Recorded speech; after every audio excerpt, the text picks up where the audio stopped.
citizens of the Reject Nation. I'm stepping out of the shadows and into the light. JK, we're here at beautiful IMAX HQ. I'm going to hit coins. We're keeping all this.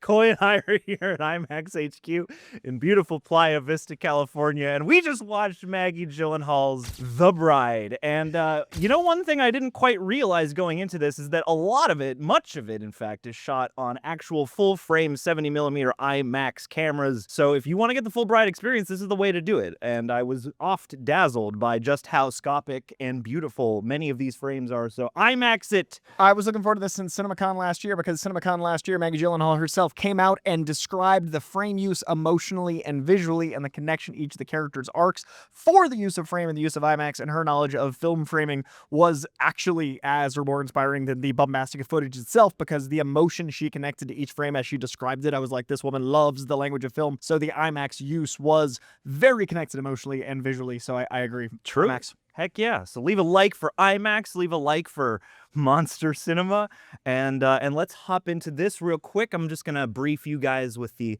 IMDb approved synopsis so that I don't spoil a lick of this, because there was a lot more that this was doing that I did not think was going to do. So here we go. Anyway, our words. In 1930 Chicago, Frankenstein asks Dr. Euphronius to help create a companion. They give life to a murdered woman as the bride, sparking romance, police interest, and radical social change. Radical!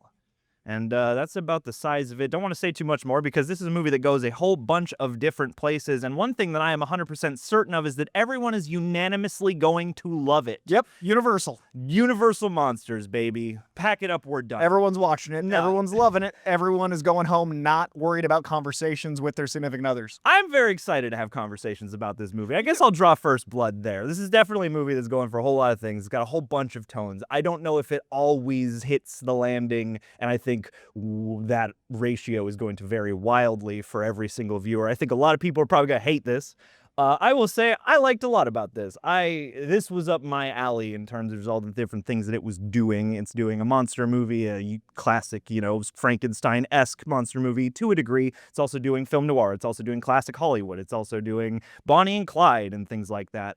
And as a mishmash of all these different classic genres, again, it's a little unwieldy, but I often found myself really pulled into just the milieu of the soup of the world and the sort of bonkers energy that it had, whether or not I was always in line with what the script was doing or whether or not the themes were quite hitting or what. I do really appreciate the audacity of the production here, and the cast is fantastic across the board. Again, regardless of scripting, I think Jessie Buckley, who this is the first time I've really seen her in anything, knowingly. I thought she was great. She's definitely given a lot to do, and at times I wonder if all of the choices behind the camera flattered it, but I do think that her performance is pretty powerhouse, and her chemistry off Christian Bale is incredible.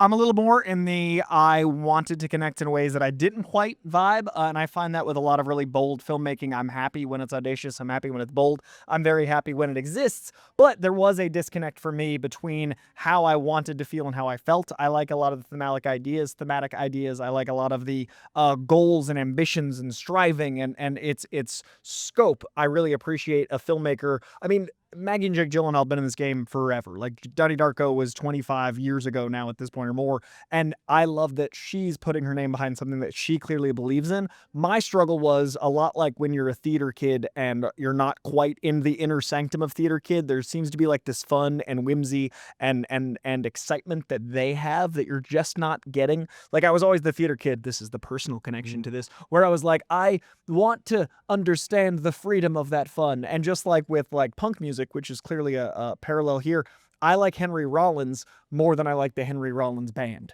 So there's often the connection of elements that work, but not the entirety of the art. So while I appreciate a lot of this, I definitely found myself going like, ooh, that's a lot of a choice, and I can't find my way into that lot of a choice, while appreciating Christian Bale's performance, while appreciating Jessie Buckley, who's quickly becoming a must-watch for me, especially after Hamnet. She is transcendent. Always great to see Peter Sarsgaard. Also great to see that Maggie Gyllenhaal gets to cast her brother in something really fun that he gets to be proud of his sister in, while also casting her husband in a role that's going to be really fun. Like, I love when families get to make art that is about making art. Like, there is such a through line of loving cinema in this film. There's such a through line of a love of movies that ties thematically to its time period and ties to a lot of things. There are ingredients I love, but the crunch of the crouton became very hard for me while enjoying this salad. So I personally struggled a little bit more than John, but I did enjoy John pulling these references and having this stuff. But I'm a different kind of whimsy.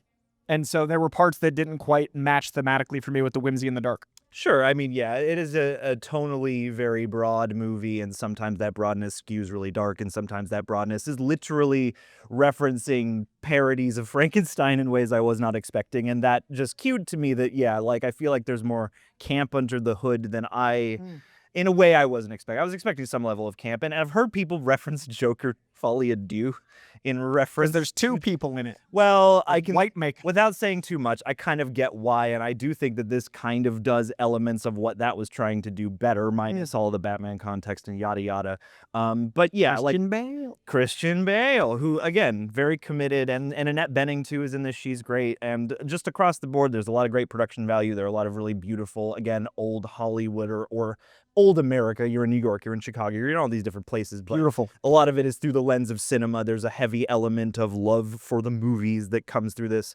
And yeah, the way they recreate the 30s and whatnot is really lovely. And a lot of the filmmaking flourishes that they go for hearken to that, as well as other things. And again, even if I wasn't always feeling like every choice landed or you know, whatever combo they were going for was hitting, or whatever theme was landing, I always felt like the energy and the spirit and the passion behind the camera in a way. So the passion is very apparent, and I do think there was not a moment where I looked at a frame and went, oh, I would have done that differently. It is so stunning, but there are definitely moments where the subject matter, it's love, it's passion, it's so many different things, but there are times where it gets into serious subject matter that I didn't necessarily connect to the whimsy, and there were times where I felt like it was undermining or overplaying. Like, there were times where I felt the undermining of seriousness or the heavy-handedness of whimsy. Like, sometimes those things would just not mix together well, but I still, even when I was pulled out for those things, would be able to look at the screening and be like, oh my God, what a stunning vista.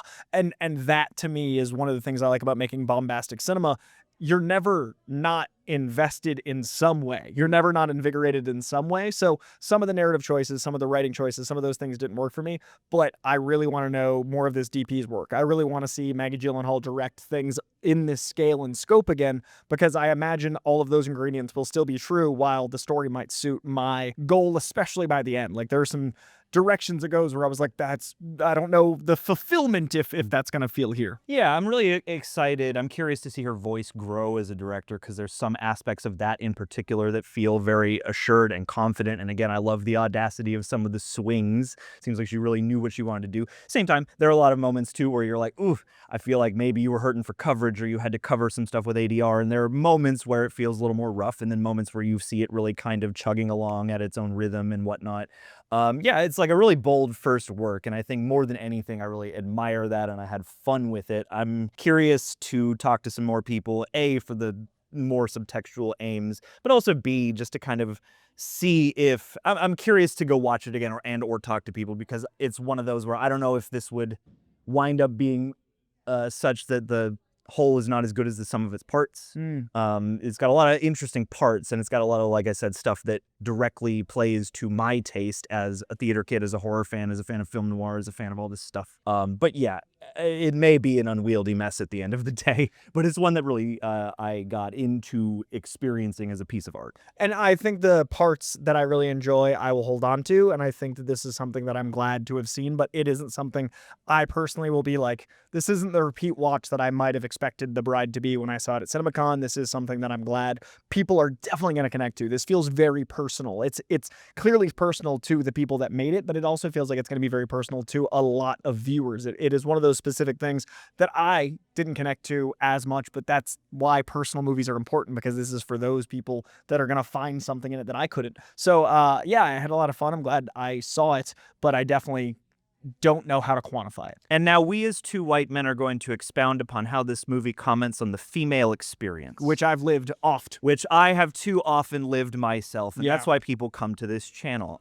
To watch our female experience, John and Coy. This did start with an elbow to the face. It did. So we brought the male experience of bubbling Frankensteins. This is a feminist treatise of some variety, and that's going to be a very interesting thing to unpack as well. I'm very curious to talk to the women I know and see how they feel about how the articulation of that whole side, because it's a very ingrained side of the movie, and there are certain things that they do to make that very clear, while also not being the kind of movie that I think people whinge about now, where it's like, oh, they're thrusting an agenda right into my face.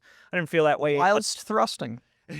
More actual thrusting than that kind of thrusting. And so, like, while it does have a clear thread of subtext, I'm interested to see how people take and make of that, because again, I've seen a way cringier versions of movies that try to talk about this, but I've also seen movies talk about this stuff better. So my last note will be, I think this is one of the movies that me accepting camp is very variable, and my confusion around how I feel about camp affected my viewing. But also, this is one of the movies this statement's going to piss off a lot of a certain corner of the internet, where I do want more women's opinions before I know how to quantify some of my pros and cons, because I don't have a lot of experience as a woman. I want to have those conversations more than I want to talk to like my usual troop of like film bros. Like, there are things in this that are very important for people that would identify as the bride. As we have been recording this, there are two women off screen who are like reacting to our opinions as we state Feels them great live. to know how I'm doing. This is a really humbling experience. Yeah. And I really hope that you all go to the theater. So many eyebrows in and shrugs. And at least give this a shot. I'm curious what the conversation is going to be, because this is going to be divisive as hell, I feel like. And I think a lot of people are not going to like this, but I think there are going to be a fair amount of people who are really about this. So decide for yourself is the point here. And whatever you decide, just make sure you decide IMAX. All right. See you in IMAX. It's big, bold, and bodacious. Anyway, that's going to do it for us, unless you have more things to say. No, I'd love to know your comments below, because this is something I'm curious about other people's opinions of. And no matter what, supporting bold theater is awesome. Theater in both senses of the word. We love art. Do it. Go do all the things. Like, subscribe, and we'll see you at the movies again sometime soon. Big year. Wee.